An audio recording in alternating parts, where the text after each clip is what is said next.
To Rwanda, a country marking the 20th anniversary of the genocide. 800,000 people, mostly Tutsis, were killed in 100 days, and many of them by machete. Well, one of the worst massacres of the genocide took place at Kibuye on the shores of Lake Kivu. Well, that town has now been renamed Karongi. Our correspondents, Nicolas Germain and Thais Brook, travelled there to see what else had changed 20 years after the killings. On the banks of Lake Kivu, the town of Karongi, which used to be called Kibuye, an idyllic setting. Yet it's here that one of the worst events of the genocide took place. In this church, several thousand people were slaughtered in just one day. Like elsewhere in Rwanda, the Tutsis had decided to gather around the church. Among them was Madeleine Mukaremera. The women and children would collect stones, and the young men among us would then throw them at our attackers. This situation lasted for 3 days. Then, on April 17th, the Hutus launched their major attack.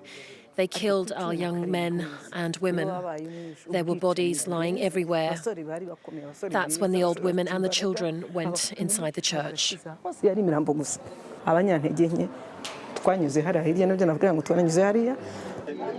On April the 17th, Alexis de Gigimana also sought refuge in the Saint-Jean church. Here, there were a lot of bodies and pieces because they threw grenades inside. Everyone was yelling. Bodies were lying on top of one another.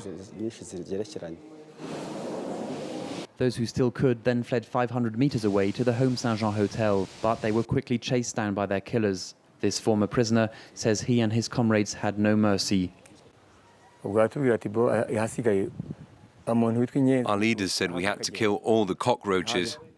He meant the Tutsis. He said, take your machetes, take your weapons, and find the Tutsis and kill them. One group went to the church. The other one came to this hotel. I was here.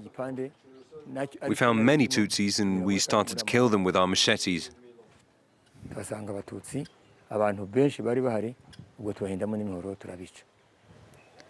But a few Tutsis managed to hide in the hotel's laundry room. Suddenly, a baby started to cry. A woman quickly put her hand over his mouth. That's when I also saw that my husband was hiding here. After the baby cried, the militiamen who were on their way out decided to come back. They told us to come out one by one and started killing people with machetes and clubs. The militiamen spared Madeleine and 15 others to interrogate them. On the way to the police station, one soldier took pity on them and allowed them to flee. They hid in the hills until the end of the genocide. That soldier was not the only Hutu who helped Tutsis in Karongi. Josephine Dusabimana is one of them. That's a reward I received from the government of the United States because I hid some Tutsis who would have otherwise been executed. 6 times over the 100 days of the genocide, Josephine hid Tutsis in this cramped room. I just thought it was normal to do this because these innocent people were going to be killed.